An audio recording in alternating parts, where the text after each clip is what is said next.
Hi crafty friends, my name's Cassandra. Thank you for visiting Fingerstring Paper Co. So I'm bringing this video to you today kind of as a request, and what I'm going to be talking about is the Tim Holtz Curio box set. So with this die set, this is what you get included with it. You get the big cutting die, the Big's cutting die, and then you get this envelope with these small little pieces on the inside. Really good little pieces. I'll explain those to you in just a second. So on this cutting piece, what you get is down here, you're going to get the top of the box, which is going to be a cover, and it cuts out like that. And then on this other half, what you get is the base of the box, like the back side of the box.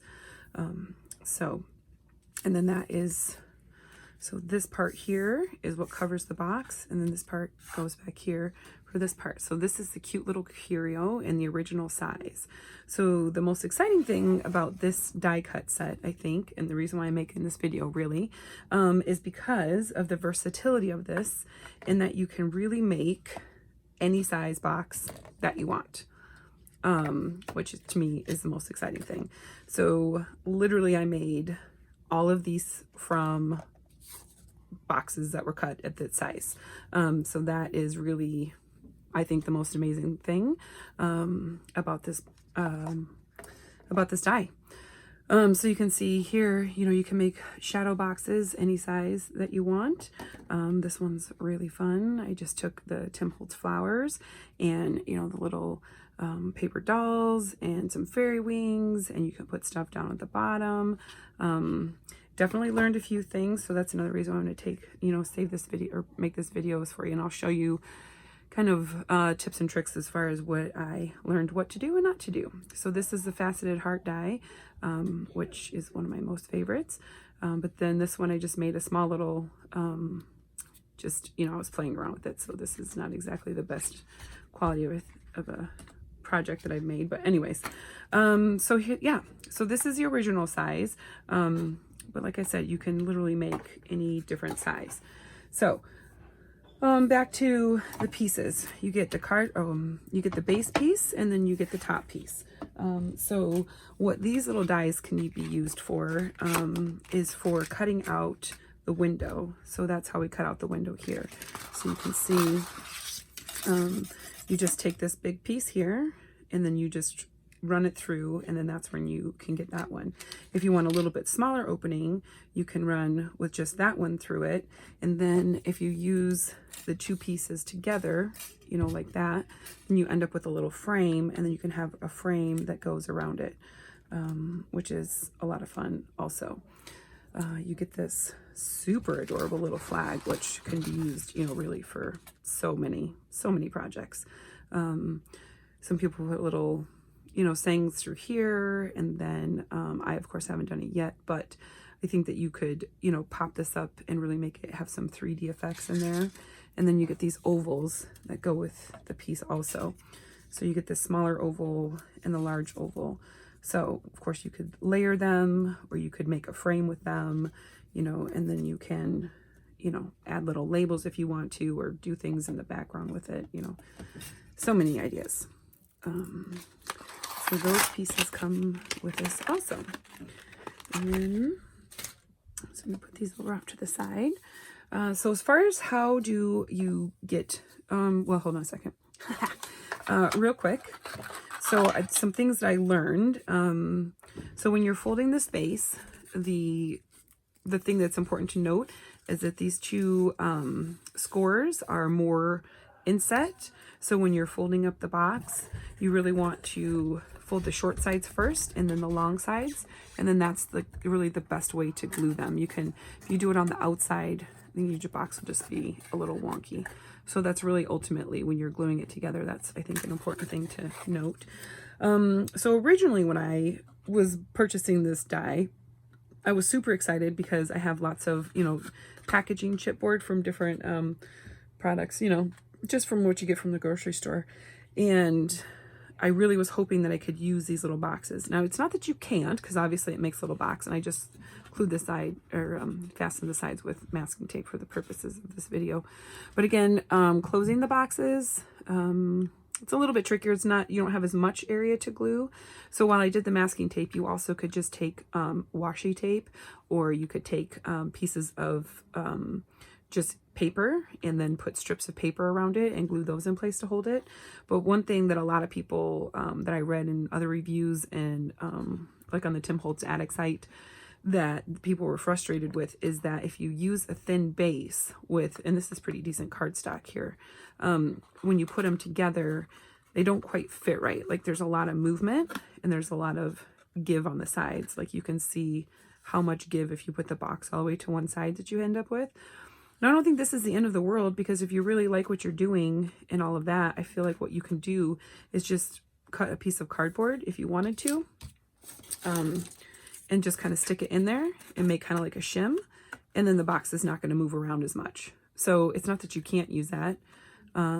It's, you know, you're just going to have to be a little bit more creative in how you would keep it from moving around. So, I mean, that could always be a possibility. Look at that. You can even make a little stand. Okay.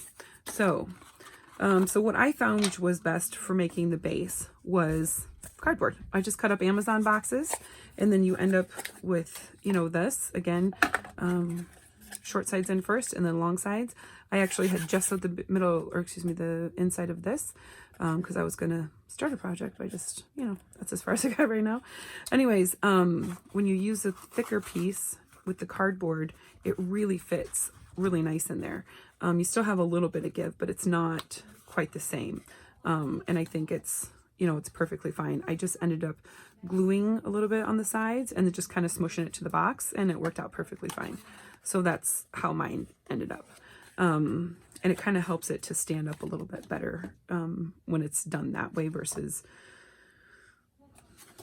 not. So I don't know, it's working fine that way. So anyways, so how did I get this here to turn into this here? Couple different ways. So the biggest thing, the easiest way to go about it, let me put these out of the way, would be, so what I did is you would want to cut out multiples of these boxes. Initially, when I did this, I wanted to have something that was going to be big enough for these flowers. So I'll cut out multiples of the bases with my, you know, with the Amazon boxes. And then what you do is you're simply just going to cut the pieces. So for this one, so if you want long ones or short ones, you know, you would just kind of you just have to think about the size that you want. So this piece here is a short one like this, right? With this guy just stacked on top of another one. So if you want a tall, skinny one, what you would do is cut it the wide direction. That way you're keeping this intact. And what you can do is, I just find the same measurement on the board. And so I'm cutting here. You can see that this flap is at the 3-inch mark. I hope you can see that. Yeah. Okay, so this is at the 3-inch. Just take this down. Cut that through a couple times. And then I'm going to take a second one. And I'm going to cut it through again, just to make it like 6 inches tall, right? I'm going to match this up on the 3 inches. Put my flap down. Okay. And then save these little pieces, because this is how I ended up with the small box. All right. So I'm going to put this off to the side. And then as far as gluing together, I would say just do your favorite. Just because this is quick and easy. And also this is how I originally did mine. So all I did was I took some masking tape.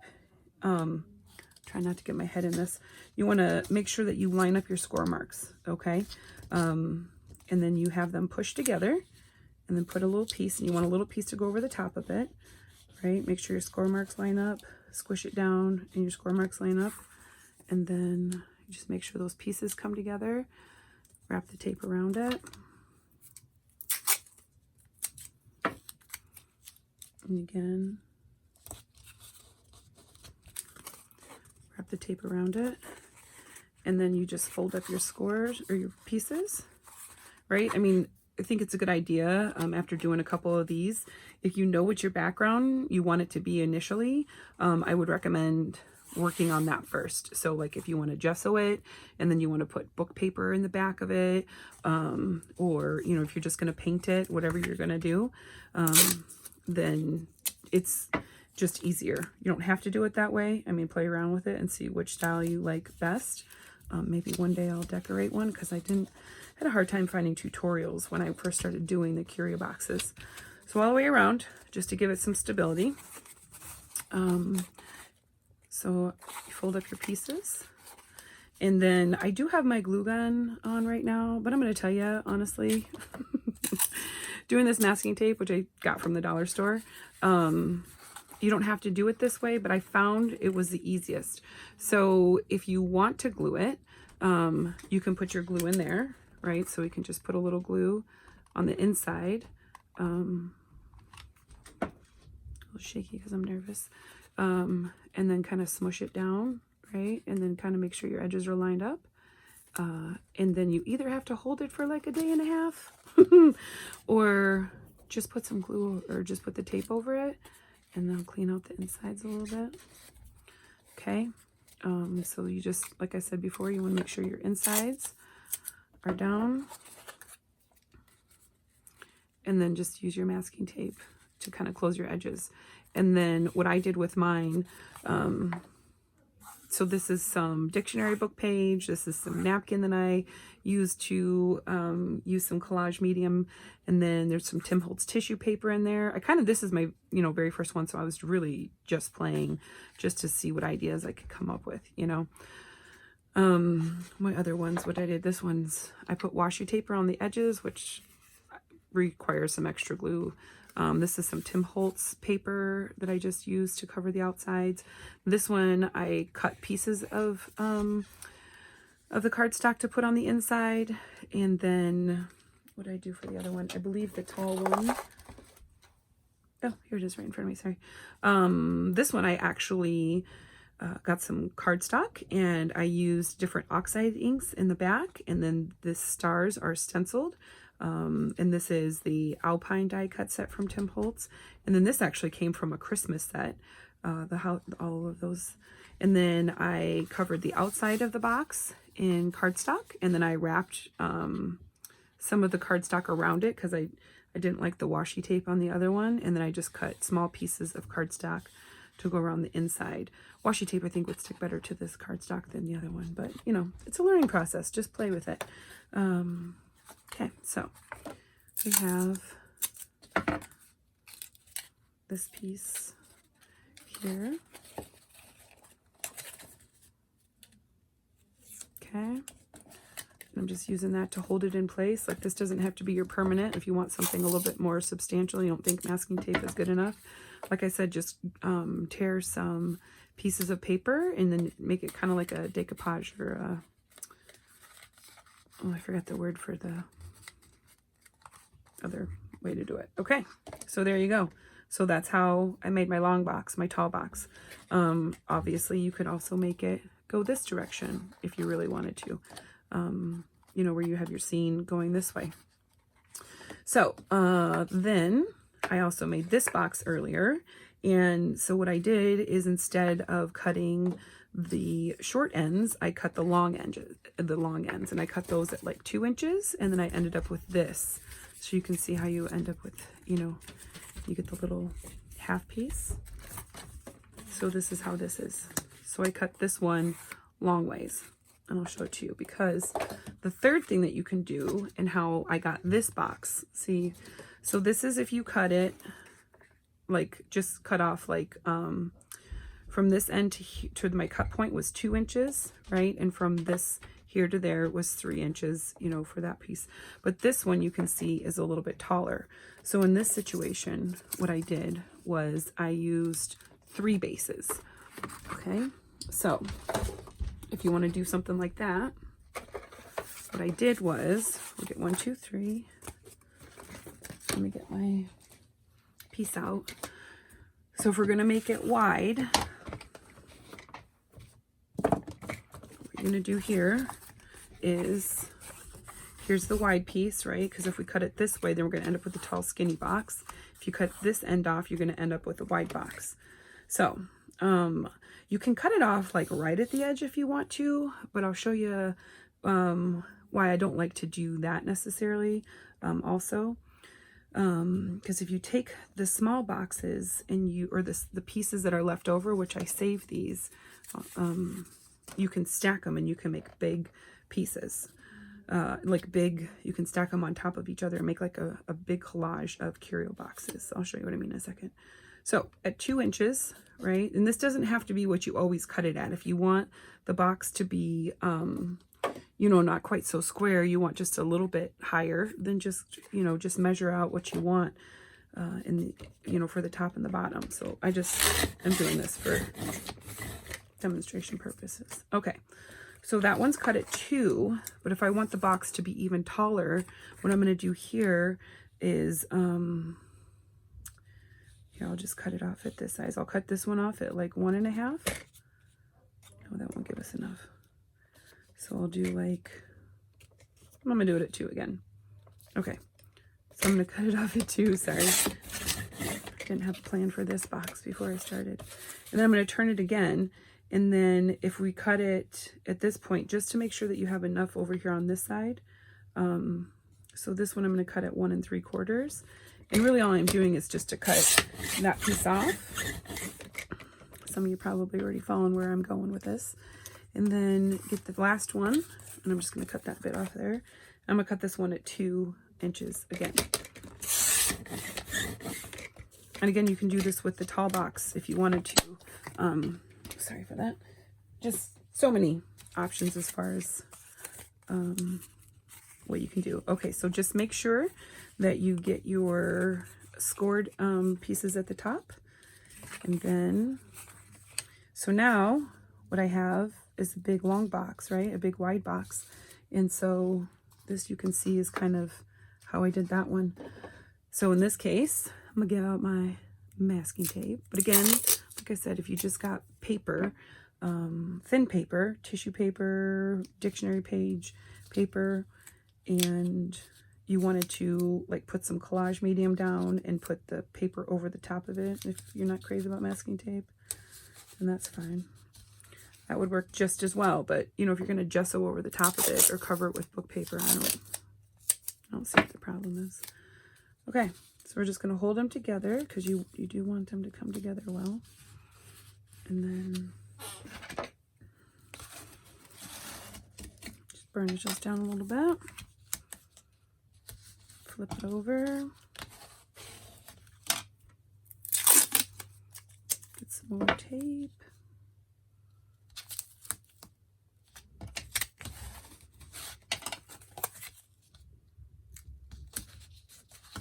Okay. All right, and you get your score line is there. And your score line is there. So we're going to do this next one. Line these up.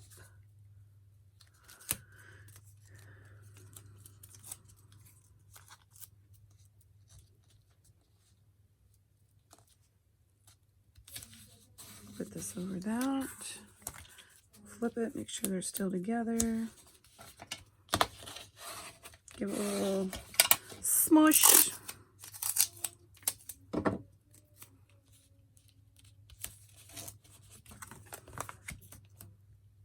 And then smush. Okay. So again, oh, careful when you're folding them. When you put in the cardstock over the cover of it, if you're doing like this, I would recommend doing that, mostly because it does give you a lot more stability for your base to not move around. All right, so then we should still fold in. So in this one, because I cut off the short edges, the long end is what's going to be folding on the inside. You kind of just have to look at your score lines and see how that goes. So take this. It's a little tricky. Just smush it together. Get this one for the inside.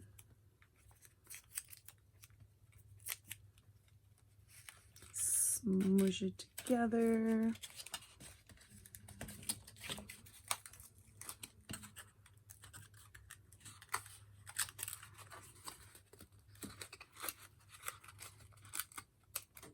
Sorry. Smush it together and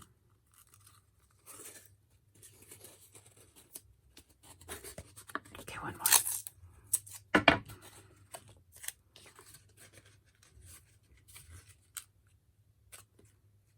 I lost track of what I'm doing. Okay, it goes on the top. Okay, great. So there you go. So now you have a large curio box. And then again, you can to pick whatever landscape you like best. I mean, obviously before gluing it, I would decorate the inside again. And that. Okay, so the one downside to if you make adjustable sizes is that the top piece obviously is not necessarily going to work for you. However, I will tell you that I did play around with a little bit, and I did actually get a box or like a cover to fit, but I only got it to fit with one that you do. So like this would work and this would work if you're just doing, you know, that sizes, but not necessarily this one, because really what you're doing is you're cutting two top pieces and then you're going to fit them together like this. And then you can actually still make a cover, right? You can have it overlap just a smidge on the top and the bottom. So I can show you how I did that part. So as far as that goes, what you're going to want to do is you have to have two pieces, the top and the bottom, that are cut. The frame is cut out exactly the same.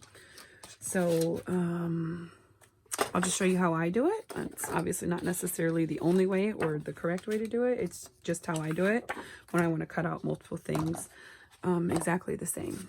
So, I will pull this over and I'll cut one as an example for you. So, what you're going to do, like I said, is you're going to want to need two of those. And so, let me get my sandwich here real quick. So, when you're cutting this, this is the top piece, right? So I'm going to just put this piece of paper over the top. It's both the same kind of paper, same width. I mean, you could use, you know, whatever makes you happy. So I'm just going to run this through. And then you can see the sandwich is just two extended clear plates and then that plate. So what we do is we take this and you get your top piece, and so that one has the tabs, and then this I'm just going to throw away. So I put this off to the side, and then now we're going to keep our clear sandwich business. So this is how I do this, is that I'll take one, and then what I like to do is I like to find where my creases are. Just kind of crease them a little bit in order for me to better judge where this middle piece goes, because honestly, of all the things that I could do better, it would be to get that in place better. So, and it's a little bit trickier on the white. So I'm just kind of trying to center that die cut, you know, in the middle of the fold lines for the top piece. And then this is drafting tape. It's different than masking tape in that it actually is not quite as sticky. And it'll hold the die in place, and the tape doesn't generally cut. And so I have number one. Okay. And then obviously that's just your regular sandwich for when you're cutting paper with a thinlit die. And then we'll run this through.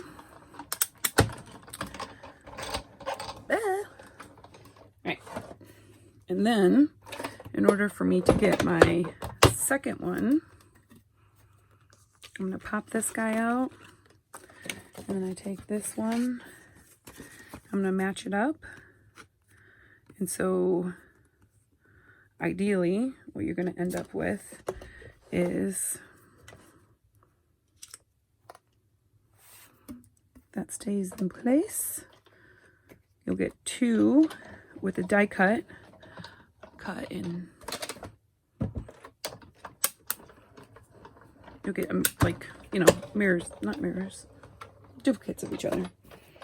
Okay, so we push that out, and then you end up with 2 perfectly cut. So watch, this drafting tape is going to make a liar out of me.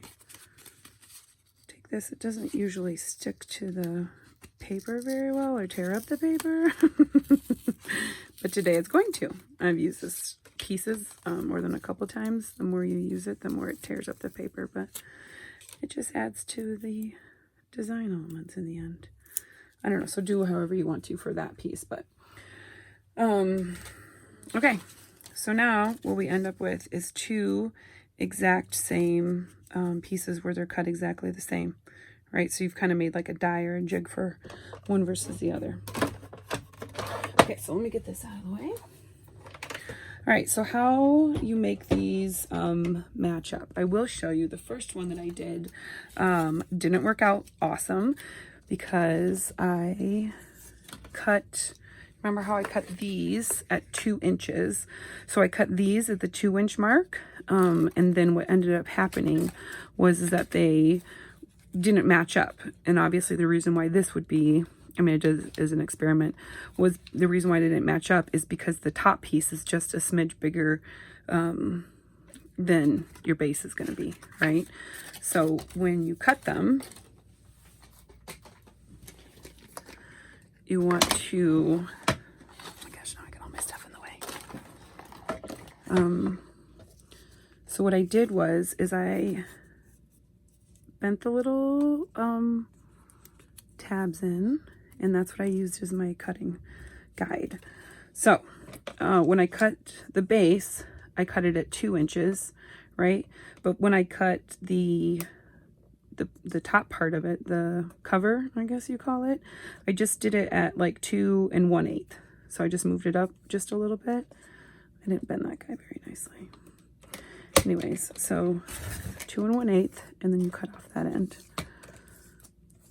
And then, so one thing you want to look at is if one edge is a little bit longer than the other. Like, see, this one's a little bit shorter because I didn't line it up real nice.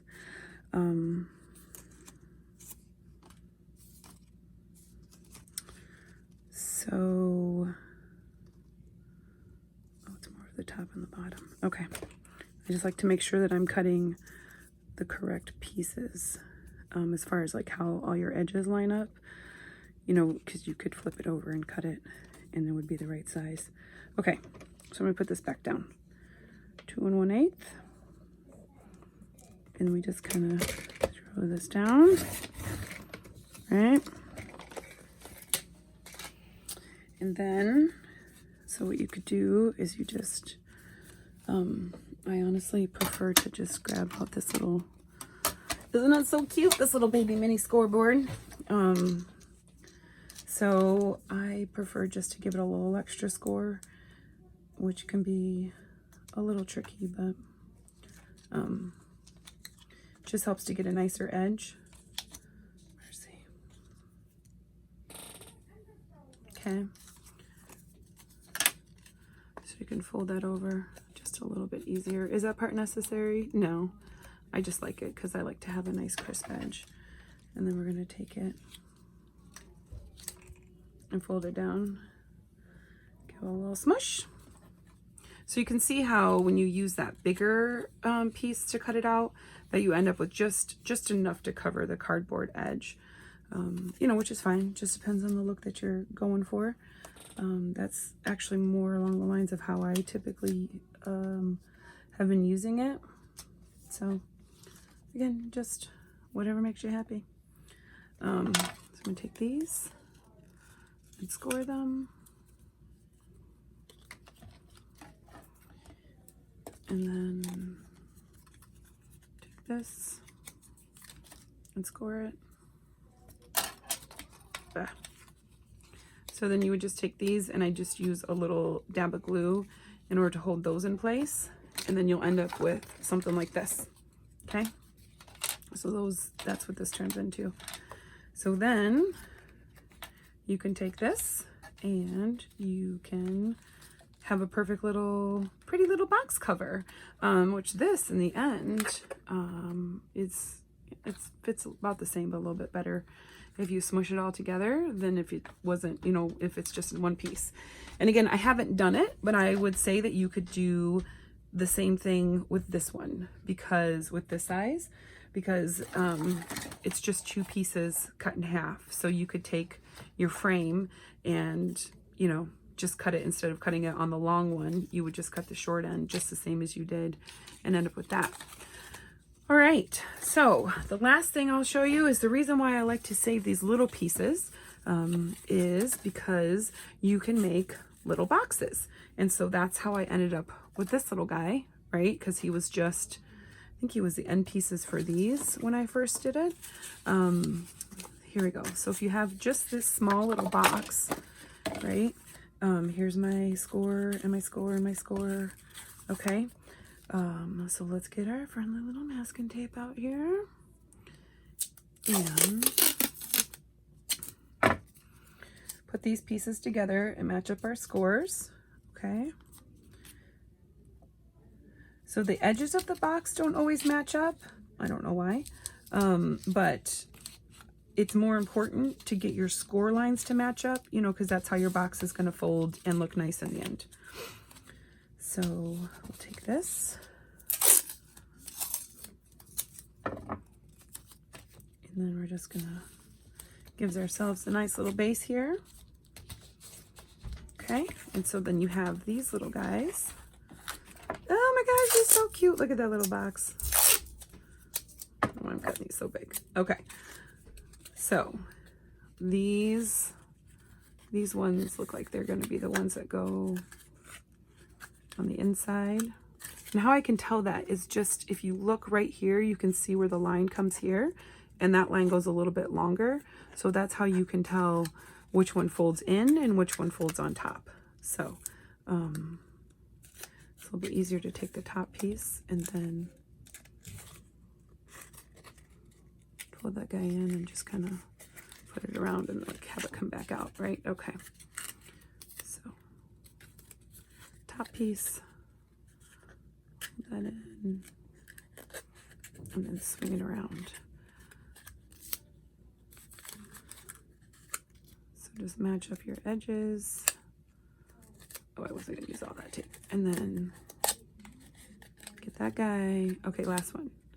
Oh my gosh, he's so cute. Okay, so look at that. So you can actually get 2 boxes from one. Now the reason why I feel like this is so awesome is because you ever see like the big curios where like people do like multiple layers and they've got, you know, boxes everywhere and people are sitting on top of the boxes, and then you can put like, you know, I don't know, they put like spools, like wooden spools or something for, you know, paper dolls to sit on, or, you know, just kind of, you know, craziness. Anyways, so you can make big arrangements if you wanted to, like say you just want to do a little one and then you have like something going on here and then you have a little business here, but then you can also put some, you know, some stuff off to the side, and if you set it up, then they can, you know, then they can stack, which is so much fun. And again, like you can just have something kind of crazy, have something off to the side, you know, have something like a long piece here, you know, you could have some stuff underneath here and then that way, but you know, just because you're making all the arrangements and like you can glue them together and stick them together, you can end up with like fun giant curio boxes. So anyways, so that's my share for today. If you have any questions, feel free to put them in the comments. If you have other videos that you would like to see or questions about anything, I'd happy to make more videos in the future. So I hope you all have a great day. Okay, thank you. Bye.